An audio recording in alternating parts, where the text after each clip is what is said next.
All right, so this is episode number 3, week 4 of Facts versus Feelings, matchups to exploit and matchups to avoid in week 4. So the first matchup that I'm wanting to avoid this week is the Patriots versus the Panthers.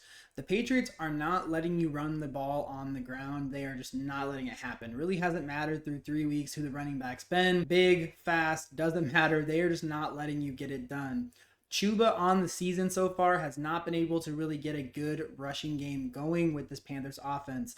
The offensive line has improved in pass protection, but the run blocking is still really not like clicking. He had his best game against Atlanta last week. I think it was like 83 yards rushing. That was his highest on the season. Holistically speaking, I just do not feel like this is going to be a very good game for him to run the football. The Panthers aren't getting a push. He's not looking that effective on the ground, and the Patriots are not letting you run the football effectively. So if I have better options at the running back spot, Chuba is somebody who's questionable at best to start this week. This may not really matter in 12-man leagues. He's probably somebody you're going to end up having to start because he's somebody you drafted to start, but it is a matchup that I wouldn't be that comfortable, especially if I had better options in week 4. So the next running back that I'm concerned about is Javonte Williams going up against the Green Bay Packers this week.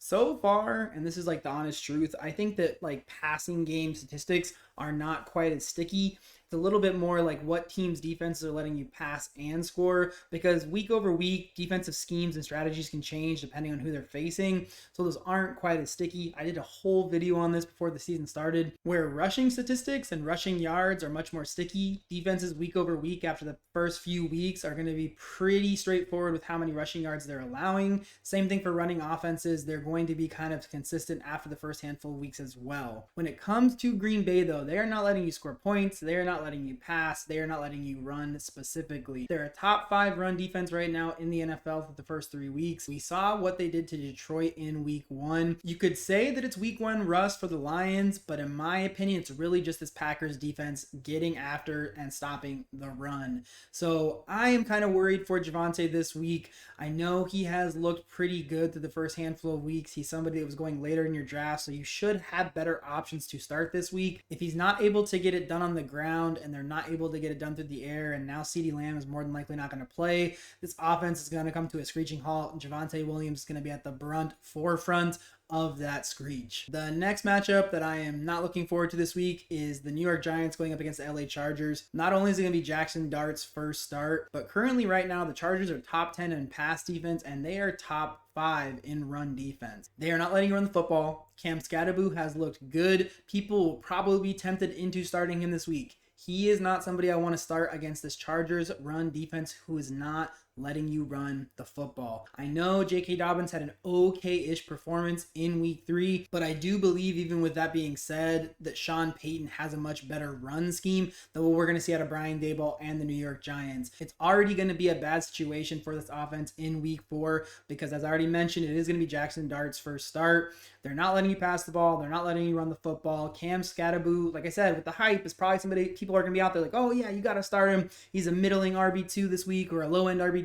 He is not somebody I'd really feel super comfortable starting this week because of this Chargers defense and it being Jackson Dart's first start. So the only other 2 matchups I really didn't touch on, and I'll make it really quick in this segment because I really don't think it's quite as valid, is the Cleveland Browns going up against the Detroit Lions. The last 2 weeks, the Lions' rush offense has looked really good. Their offense as a whole has looked really good. The other matchup is the Philadelphia Eagles going up against the Tampa Bay Bucks. It's kind of the same thing for Gibbs. Saquon will be involved through the air. He's also an elite running back, even though Tampa right now is number 2 in rush yards allowed per game. Saquon is elite, so an elite defense against an elite running back, it kind of balances out a little bit more. Now for the matchups that I am looking to exploit this week, you have the New York Jets going up against the Miami Dolphins.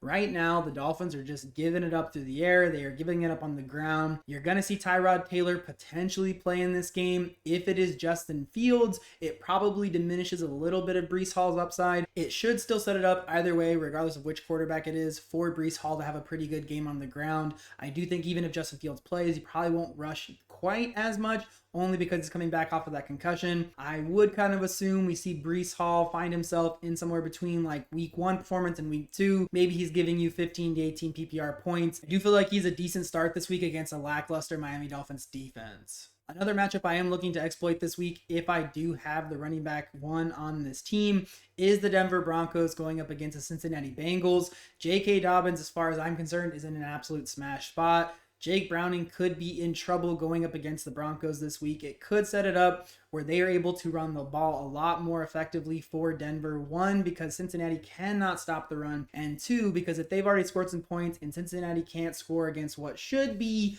a top 10 defense in the Broncos this season, and one of these weeks is going to be clicking as like a top 10 defense because Sean Payton's going to get it figured out. This really could be the week that J.K. Dobbins has an opportunity to pop off. He's going up against a lackluster run defense. The Broncos could get out ahead. They could salt the game away in the third and fourth quarter. He realistically could pop off. My next three matchups to exploit are kind of funny because they are all three rookie running backs. It is the LA Chargers going up against the New York Giants. You have the Patriots going up against the Carolina Panthers, and you have the Raiders going up against the Chicago Bears. Amari Hampton and the Chargers are going to get out to a big lead against this Giants team. This is going to be even more true if we see Jackson Dart struggle in his first start this week in week 4. It could set it up where Myron Hampton absolutely has a chance to run the ball way too many times in the third and fourth quarter. He looked really explosive in week 3. There is no Najee Harris. Omarion Hampton should absolutely smash, and you should be abnormally comfortable starting him. When it comes to the Patriots-Carolina game, you kind of hope that it's going to be Trayvon Henderson who finally pops off because the Panthers, again, cannot stop anybody from running the football. That's what your hope is, right? You hope that he gets his shot. You hope he gets to be the first down running back. The only issue, just like I had last week, is Ramondre Stevenson could just be popping off early in the game against the Panthers run defense, and he doesn't really get a lot of opportunities. But hopefully, because of the fumble issues we saw in week 3, this may finally be the week where Trayvon gets it going. The last matchup that I am looking to exploit on the ground from the running back position, like I already mentioned, is the Raiders going up against the Chicago Bears this week. Ashton Jeanty has had flash, little flash. I am hoping that with this subpar run-stopping defense of the Chicago Bears, with their front four not looking that great and that explosive so far through the first 3 weeks, this is the chance where the Raiders' subpar offensive line can get a decent push and Jeanty can pop some bigger runs this week. I'm also hoping, because they haven't looked that good so far in the season as far as like the Raiders offense goes holistically, this is the week where Chip Kelly, Pete Carroll say, hey, Jeanty, you're going to get 20 carries. We're going to make this happen. We're going to give you the biggest workload you've had on the season. And he has an opportunity to finally pop off against the Chicago Bears defense that holistically has not looked that good, but has not been able to stop the run for the first 3 weeks. Now, I did mention earlier that receiving stats, passing stats, they're not quite as sticky week over week over week. It really comes down to game script and matchup dependency, right? This also comes down to how high scoring we're expecting these games to be. The first matchup is the Vikings going up against the Pittsburgh Steelers. The Pittsburgh Steelers have not really been able to stop the run, so Jordan Mason should be able to get that going on the ground. This should set up Carson Wentz for the play action offense. It should set it up where Jay Jettas is able to get it going, and potentially, just maybe, Jordan Addison as well. The next matchup is the Raiders versus Chicago Bears. The Bears are letting you get home through the air, so I am hoping this will be a higher scoring game. It should set it up where Jacoby Myers is able to get there, Brock Bowers is able to get there, and they should both look pretty good. So the next matchup is the Chargers going up against the Giants. The Giants, like I said earlier, can't stop the run. They can't stop the pass. It may not be that high scoring of a game only because it's Jackson Dart's first game in the NFL, but there is a reality where these wide receivers for the Chargers with Justin Herbert can get it done in the first half. I would feel pretty comfortable starting all 3 of them just because the Giants are not able to stop you from passing the football. And even if they don't score a lot of points, Jim Harbaugh could be like, hey, I don't care. We're going to go beat the crap out of these guys and drop 35 points on their head. And it could be a week where all these wide receivers eat for this Chargers team. The last matchup I want to touch on is the Panthers going up against the Patriots. You're probably starting Ted McMillan anyways.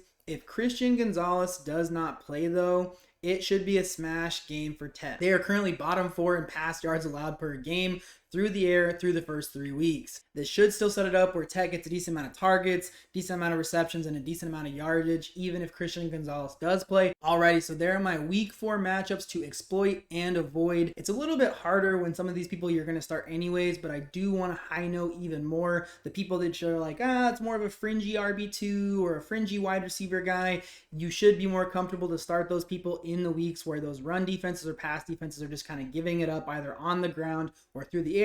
And on the inverse, the matchups to avoid, you're going to have elite running backs who are still going to do just fine against really elite run defenses.